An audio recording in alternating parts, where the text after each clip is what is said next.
Hello and welcome to You with Jesus. Well, this is a very cool story with some awesome takeaways. So stay with me. I'm going to read the passage and I'm going to make some comments which I hope will be helpful for you today. As Jesus and his disciples were on their way, he came to a village where a woman named Martha opened her home to him. She had a sister called Mary who sat at the Lord's feet listening to what he said. But Martha was distracted by all the preparations that had to be made. She came to him and asked, "Lord, don't you care that my sister has left me to do the work by myself? Tell her to help me." "Martha, Martha," the Lord answered, "you are worried and upset about many things, but few are needed, or indeed only one. Mary has chosen what is better, and it will not be taken away from her." This is one of those stories many of us read and say to ourselves, "Oh, I'm such a Martha, running around doing all this stuff and not spending the time I need to at Jesus' feet listening to him." It can leave you with the case of the guilt. We also want to defend Martha and say, well, she was preparing a beautiful meal for Jesus to enjoy, and we know that eating a meal together was an important part of showing love and hospitality to others, so surely she wasn't doing anything wrong here. It's also fair to say that the act of serving others is something that is applauded elsewhere by Jesus. We've got two things in tension here, one involving contemplation and listening, the other involving active service. Neither are wrong, but one is better. Essentially, Martha's error here was not that she was serving, but in the task of preparing and serving, she was distracted and she was worried and she was upset. Her focus was actually not on Jesus and this great meal that she would prepare him. It was on the act of preparing. The task had become an end in itself, not the means to hang out with Jesus. Also, she wasn't at peace in the kitchen, content in the knowledge that Mary was having a great one-on-one with Jesus and that soon her time would come over the meal. No, she was worried perhaps that the meal would end up running late and people would start getting hungry, worried that Jesus would say something to Mary and she was going to miss out because she wasn't there, worried that Mary was getting favoured sister status, worried perhaps that things needed to come out of the oven at the same time that something needed to be stirred, and 2 pairs of hands would be required. So she was distracted and she was worried. And she's also upset, literally troubled and disturbed. You know what it's like when you're getting frustrated with someone? Maybe you don't. I do. It starts as a niggling thought, then it kind of grows in your mind, and then you start stewing on it until you just become really, really annoyed. Until finally you can't contain your annoyance and it normally comes out in the most inappropriate way. That's what's happening here. Growing annoyance leads to an outburst where Martha comes into the room where they are and doesn't say, "Oh, Mary, sorry to disturb. Can you just give me a quick hand with something?" No, it's like, "Jesus, don't you care that my sister has left me to do the work by myself?" We can play that fun game of putting an emphasis on all the key words here. "Jesus, don't you care that my sister has left me to do all the work by myself?" I love the way Jesus responds here. He doesn't match her frustration by giving her a dressing down. He isn't passive-aggressive. "Oh, just ignore her, Mary. Now, where were we?" No, he's warm and direct. "Martha, Martha, you're worried and upset about many things, but few things are needed, or indeed only one. Mary has chosen what is better, and it will not be taken away from her." What did Martha do then? Did she return, fuming, to the kitchen and give them both the silent treatment over lunch? Probably. Or did she return to the kitchen and reflect on her attitude, her distraction, her anxiety and her worry? Or did she drop what she was doing and sit at the Lord's feet? We're not told. What do you think? In Jesus' mind, serving and preparing wasn't wrong and could be done with a joyful heart. But Mary had chosen something better. She hadn't chosen distraction and worry and becoming upset. She had chosen hanging on every word from the lips of Jesus. His word is eternal, whereas service is momentary.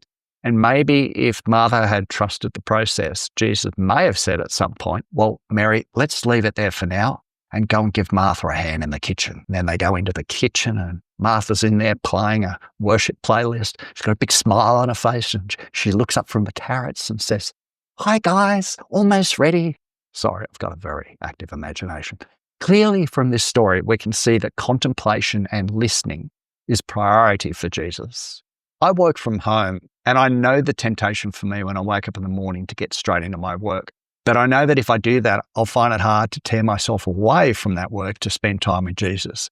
It's quite a discipline to silence the voices in my head that tell me I should be doing this and I should be doing that, and just spend the first part of every day quietly sitting in the presence of God, or go for a walk and spend time in prayer. But when I choose the better thing in this instance, I'm always in a better position to do the other important secondary tasks. I was blessed to do a course in contemplative listening as part of an extended sabbatical at Regent College in Vancouver in 2012, and it revolutionised my relationship with God. One of the things we're encouraged to do was on our own read a single passage of Scripture a number of times and at different speeds, including very slowly, that we might notice what's going on in the passage and lean into those insights and savour them. And even this morning, I was doing a version of this using the Lectio 365 app that you might have come across. And I use it every day. But back to 2012, I had been away for several months and I was preparing to leave to come back to Australia. And I'm doing this course in contemplative listening. And I'd submitted an assignment and the professor had written in the margin, which was very unprofessor-like, she'd written the words "amazing grace." And I was thinking about that during the day. And I was also meditating on Acts chapter 9, where the scales had fallen from Saul's eyes and his name gets changed from Saul to Paul. And I was thinking of that line in John Newton's song, "Was blind, but now I see." And I was thinking of all the lessons and the blessings that God had given me during my time away, and the amazing grace of God in opening my eyes to see more than I'd ever had before of what it meant to be in relationship with God. And my cup was full thinking about all this. And in the evening, I took a walk down to this pebbled beach that looks out over the Georgia Strait towards Vancouver Island. And I sat down, hardly anyone there. And I was looking towards this gorgeous sunset. And I took a photo, which you can see on the screen right now. And I'm contemplating the grace of God. And I kid you not, just at that moment, a young man about 20 metres away or so began to play and sing on his ukulele. And what's the song? Amazing Grace. And he only played one song. That was it, all 4 verses. And he had a very stilted style, as if he was learning. And the chord change from "I once was lost, but now I'm found" to "was blind, but now I see" presented a particular challenge to him. So every time he played it through, there would be this extended dramatic pause on that line. And every time he paused, I sang the line in my head. So he's going, "I once was lost, but now I'm found." And he's trying to find the chord, and I'm going in my head, "Was blind, but now I see." And then he tried again. "I once was lost, but now I'm found." And then he paused, and I'd go in my head, "Was blind, but now I see." And then he put the ukulele down, lit up a cigarette, and closed his eyes.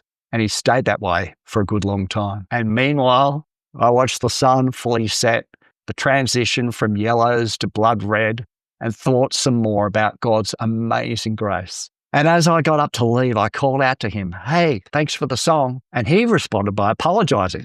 "Oh, I'm sorry about that. I'm just learning." No kid. But I said, "No, I'm serious. Thank you so much for the song. I really enjoyed it." "Oh, thanks," he says. "I just bought the ukulele today. It's my first song." I added, "Well, Amazing Grace.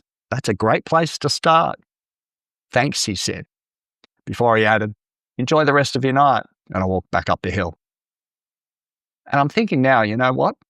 I could have missed that moment. I could have been somewhere else, doing something else. But thanks be to God, I took some time out to sit and watch the sunset. How many moments with Jesus are we missing because we're distracted or worried about many things? Or we've become upset because sometimes it seems no one will help us. And it seems not even Jesus wants to get up and help. And the voice comes to me, as it comes to you, and says, "Be still and know that I am God. Come aside and just sit. I have some things to share with you, and trust me, This is better than all those other important things you think you should be doing right now. See you in the next episode.